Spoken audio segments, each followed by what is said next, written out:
Good afternoon, good evening, good morning, wherever you are. Welcome to the 22 Dropouts. We are a YouTube show and a podcast available on Acast, Spotify, or wherever else you get your podcasts from. It's very windy in the UK today, but we're joined slightly different time. It's a Friday, it's not a Monday, it's in the afternoon, it's not in the evening, and that's simply because we've got a little bit of a special treat for you today. We've got all the way from Singapore, their rugby development manager, a mate of mine from Dubai Sevens. It's Charlie Brown. How are you doing, Charlie? Hey, good. Well, it may be afternoon for you, but it's beer o'clock for me in Singapore. We're a few hours ahead of you. Good lad. We're joining you, mate. We're joining you. I mean, I can't really get away with saying this is beer, can I? It just is a cup of coffee. Yeah, well, actually, mine is. I've gone down to Staffordshire Brewery again, and I've got their gold beer, which is absolutely beautiful. So, thank you, Staffordshire Brewery. And Charlie, what are you drinking? Well, I'm just sticking to a pure blonde. Nothing flash here. Times are hard in Singapore with the lockdown. We just have to make do with what you can get. It was on special actually, so bit of an Irish Scots in me. The Irish in me loves the drink. The Scots doesn't like to pay for it. So good fit for me. Where's that one from? Is it a local brew? Yeah, local Australian.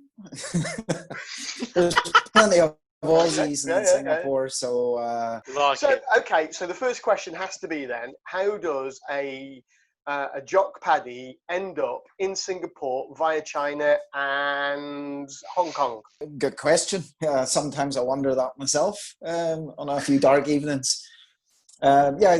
Career-wise, I was a teacher. Started off in Scotland and got posted to a place called Stranraer, which is right down in the bottom-hand corner. Was there for a year and then thought, I probably could do with a bit more civilization, so ended up in Uganda, which was a step up from Stranraer, certainly.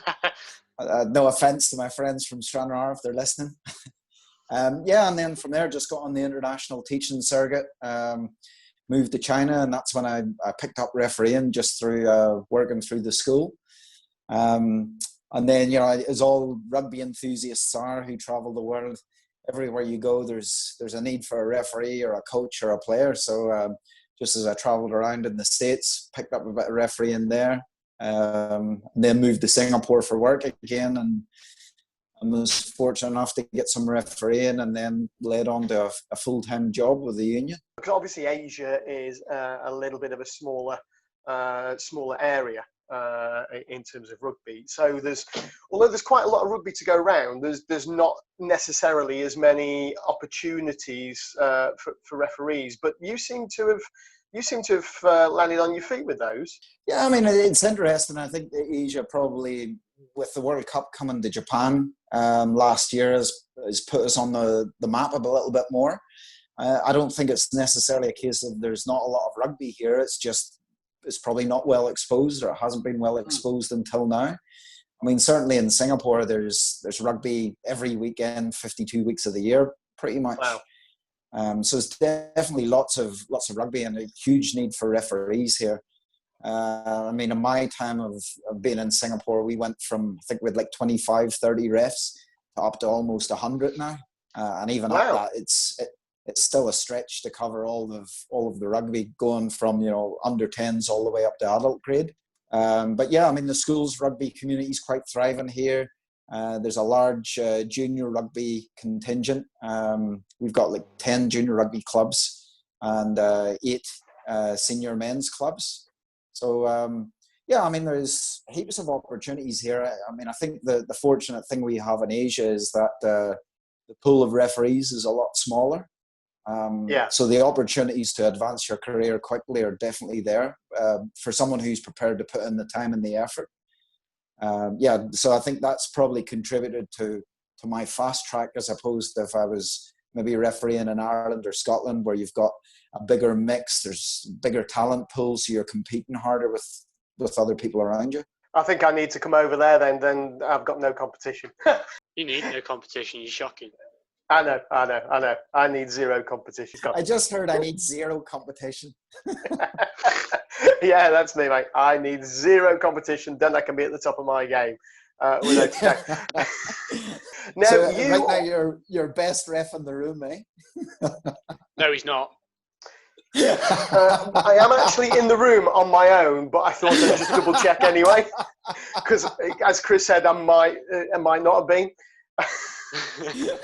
Nah, you have your days. You're all right. I'll throw a bit of praise at you. I'm all right, Especially getting out of me. Wow, It's the biggest compliment I've ever given you. That is. that is a big compliment, actually. Take that and run. I'll definitely take that. It's definitely better than being told when you're only person in the room, you're still second best. Second best. Yeah. That's why I double checked.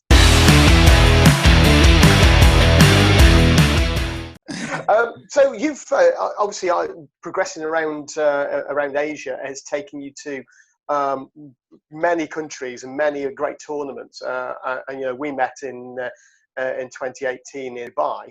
What other tournaments have you done over there?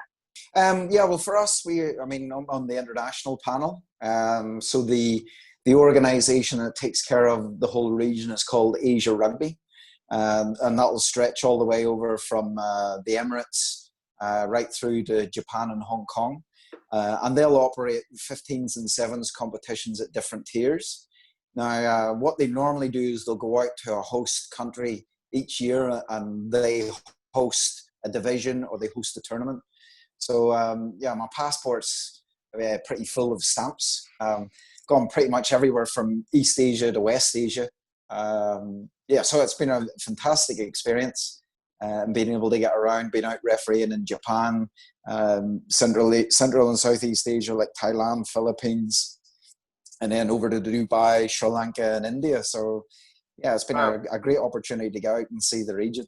It's a little bit bigger than you would normally get if you were refereeing from Ireland or Scotland as well. Yeah, certainly, yeah. Probably weather's probably. I was going to say weather and pitch standard are probably a lot better. Not running around in bogs. It depends how you term better weather. I mean, I remember Mike in Dubai was probably feeling a bit of the pressure with the heat there. Me? How dare you? How dare you? I loved it. Why do you think? Listen, I was the one that was getting criticised for going on the table at 8, 9 in the morning having a massage. But it just made sure I could last all day, and that's why I wore trainers. Black trainers are the way forward on. Well, at least they didn't melt in Dubai like they do at Ealing. That was a hot day. Oh my god. Yeah, plastic pitcher. You didn't want to go barefooted. So everybody's got their highlight of their refereeing career. But with going from Sri Lanka, India, Dubai, Singapore, Hong Kong, Japan, China, where on earth do you pick a highlight of your career from out of all of that lot? I think it's a good question. It's something, when you're doing so many games, it just kind of blurs one into the other. I'd have to say, I think if anything stood out for me, it was running out as AR for the Hong Kong Sevens. It definitely has a special place. For me personally, that's where I started my refereeing career, as refereeing kids rugby at the ancillary tournaments outside and sitting in the stands. And then going through a phase of watching my friends run out. And then probably, I think it would have been about 10 years into my career, 9-10 years, when I finally got that chance to run out the Home Sevens. I mean, it's a special Sevens tournament across the world anyway. And it's not often you get that feeling of adrenaline and the hair standing up in the back of your neck, but certainly that was the standout experience, just to be involved in a tournament at that level. Well, these days, mate, if the hair stands up anyway, it's only on my back or the back of my neck because it's disappearing off my head. So we are, as you probably know, we are very famous for our bloopers, our outtakes on the show, but also, more importantly, for coming up with... Do the voice. Oh, no, I'm not doing the rumour mill yet. Do the voice. Oh, okay. No, I'm not doing the rumour mill yet. All right. So, are you going to say we're famous for our big cocks or something? I might do. Christopher, you are a big cock. It's not the same when it's not Lawrence doing it. No, when you've got Lawrence from Kenya doing that voice, and He did tell us last week he's got a 6.5 kilo cock and it's multicoloured. Check out episode 6 and 7, you'll find out. we actually like to share some of our funniest experiences as a referee. The problem is it normally turns into everybody else finding when I've done something wrong or funny and then just having a go at me. So that's why videos of me dropping my flag at Twickenham are on the show and things. So what would be your most embarrassing moment then, Charlie? Oh, embarrassing or funny? Because both. I wasn't sure. Both. Go on. Both. It could be the same thing. I think probably the most embarrassing one that happened to me was the first year I was at the Singapore Sevens, and I was helping to organise, and I'd been doing all these events leading up. So I'd been organising referee camps and things.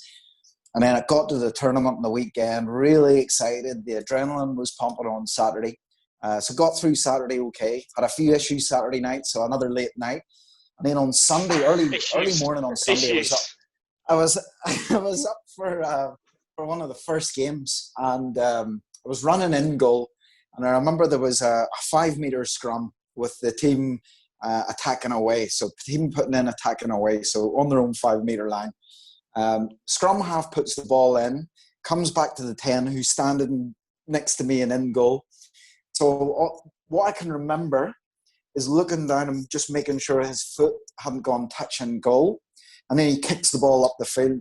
The next thing I remember, and you know what, you can bleep it out. The next thing I remember was being 5 metres inside the field of play, chasing after the ball. And I had this moment where I went, I have no idea how I got here. So I just went into autopilot of refereeing and started charging after the ball. And I don't know if you know him, Gary Dibden. It's Gary Dibden's referee over there, and he was over as a performance reviewer. And after the game, he came up to me and he said, as Gary does, Charlie, what was going on there? What were you running into the field for? And I made up this excuse that a player had dropped his GPS and I was running out to collect it. I love it. That's fantastic. Well, I would say your secret's safe with us, mate, but I've got a funny feeling. The millions of listeners and the millions of viewers are now going to know all about that. That's spectacular. That's something else. That's brilliant. So was that your most embarrassing, your most funny, or was that a combination? I think that was probably up there with embarrassing. I think any of the stories I think are embarrassing, I'd probably end up crying. I'd get quite depressed about it. I've got a few others, but I'm not sure if they're suitable for air. I think they're always suitable. They're always, everything's suitable. The embarrassing one was going over, because I go over to Sri Lanka a few times. I got a huge rugby following in Sri Lanka. If you ever get the chance to go, if you're ever asked to go and referee, take it up, because the rugby's fantastic. The crowds are full. I mean, it's proper fever pitch. If you have a bad game, you'll know, because they'll start throwing stones at you. But yeah, so I've gone over to do a game, and I do their like finals, because they like getting the token white guy in that they know is going to be impartial. I mean, there's nothing to say that their referees aren't impartial, but they just like the optics. So I'd gone over to do this game, and then flew back the following day, and I'm in the office, and my phone starts pinging. I'm like, what's going on here? I look down at the phone, and I see that the broadcasting channel there has made a highlights reel of my performance. Not only did they pull out some clips from the game, they've put like the Avengers music behind it, which is really dramatic. And to really drive it home, they've put subtitles in of what I've said, just in case people don't understand my accent. So, I mean, not being the type of person to draw attention to myself, it's quite nice, but it was also really embarrassing, because I caught some stick about being the next Nigel Owens and fake Nigel and whatnot. The quality of rugby was so good, I didn't have a scrum until 25 minutes into the game. That's how good the catch pass was. And these are the top two teams. And then within 4 scrums, I had 4 penalties. And I just pulled, at one point, Sounds like one of Christopher's games, that does. Level 8, you love to see it. I pulled the two props out because they were both at it and they were both lazy. And I said, look, boys, either you sort yourselves out, you both go and I'm going to sit you both down. Thinking, like, okay, they'll wise up. Next scrum, what happens? Both of them at it again. And I had no option. I had the yellow card them both. So, yeah. Yeah, fair dues, mate. So they made this whole big spiel about laying the law down. I want to see that show reel. I think we should have the show reel I think you need to send us a link for that. Yeah, we've got to put that video on our show. We'll see just how brave you are as to whether, viewers, it appears just now.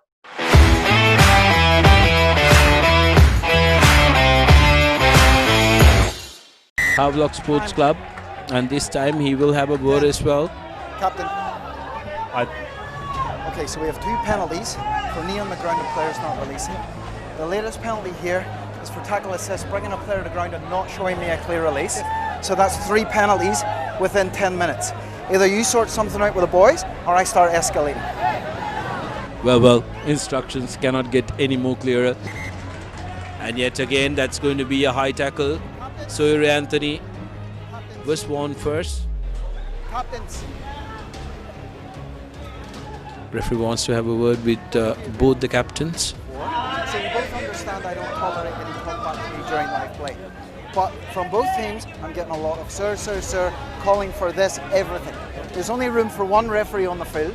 If there are more referees, I'm happy to put them in a chair, okay? We're going to start with a scrum. I'm not happy with this. Go and talk to the boys, scrum restart. Brilliant. Absolutely, and Heavy's forwards, I think they're struggling with their cohesion at the moment. If we can't fix this between us, I'll yellow card both of you and we'll get 2 other props on if we can, okay? So the next scrum, I want squeaky clean or we both go. Fair enough? Okay? Stern words to the 2 front rowers. Those set for Havelock Sports Club, Priyadarshan on this side. Referee Brown not happy with something and reaching out to his pockets. Looks like Sudarshana, he has both prop forwards. He was very clear with his words. Both of you, out you go, he says. Referee Brown, now interesting, since both the front row forwards have been yellow carded, which team does he give the penalty to? Scrum in this free kick. Are we going to have better scrums now? Tight head, are we going to have better scrums now? Okay? No. Both of you, so your feet are too far back and your bind is too short, okay? Your angles aren't great all the time either, so I need both of you to fix your angles. Straight. I don't mind giving you guys a yellow card again. Closer. Up.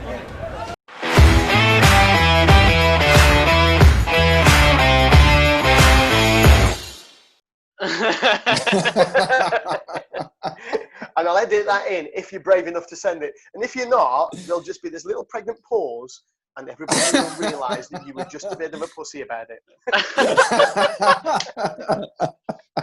No pressure, eh? No pressure. No. Professionally then, you were in charge of referees over there, weren't you? And then things have changed in the funding and now you're doing more development of rugby as a whole. Is that right? Yeah, so like I said, when I left teaching, it was really to come over as the referee manager, and also so I had the opportunity to travel. Being as a teacher, you're very fixed on your holidays. So working full time with the union gave me the freedom to disappear off on a Wednesday to go and travel somewhere. So that's really what it's led a hard to it. Life, isn't it, mate? I mean, hard life. It really is. It really is. Yeah. So I mean, they'll say it was a promotion, and at the time I thought, oh, it'd be quite nice to take over rugby development. But it's one of those things you think, like they were taking the piss, for lack of a better word. It's like, what have I inherited? No, I mean, it's good. It's definitely a big challenge. I mean, like we were talking earlier, there's heaps of rugby going on here, but just staying connected to what's relevant and what the rest of the world doing is always going to be a challenge. I mean, rugby in Singapore, it's I would describe it as a third world sport in a first world country. So Singapore being known for its financial districts, it's not really a sporting powerhouse in any field really. So it's always a challenge to try and develop that, and then pressures on the guys here of national service for 2 years. But no, I'm really enjoying the challenge. I keep getting dragged back into the referees, though. I'm still coaching referees. I'm still out refereeing myself. I did a session for the society on Tuesday night. Can't help it, you know how it is, mate. Yeah, absolutely. Once you've got listen, the bug. there is another story about you. Something to do with Paddy O'Brien and Rupert. Well, Paddy O'Brien. that sounds like a laugh of "oh shit, I know what's coming." Yeah.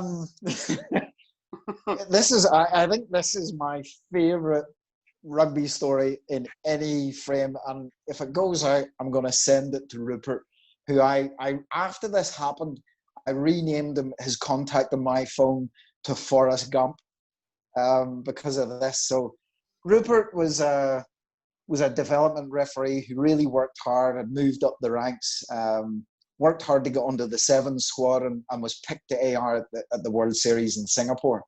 His background, he was military family, British military, very well spoken, very, what ho dear chaps.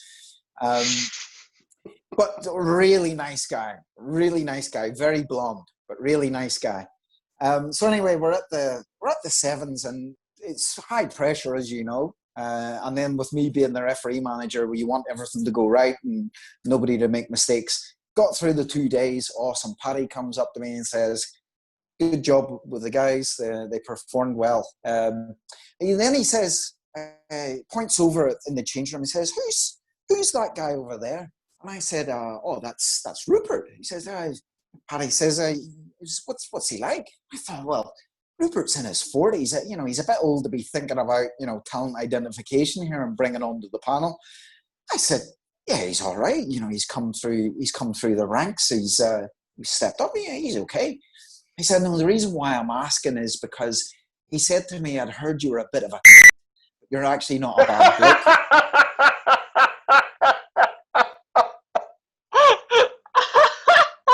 So this is you know who Paddy is. This is the head of sevens officiating. This is the top dog. And Paddy's looking at me. And the first thing goes through my head is, "Geez, Rupert, what have you done?" And then immediately following that was, "Hang on a minute. Who does Paddy think told Rupert that he's a bit of a Is that why he's telling me?" So I'm speechless. Not very often I'm speechless. I'm fair play to Paddy. He starts laughing.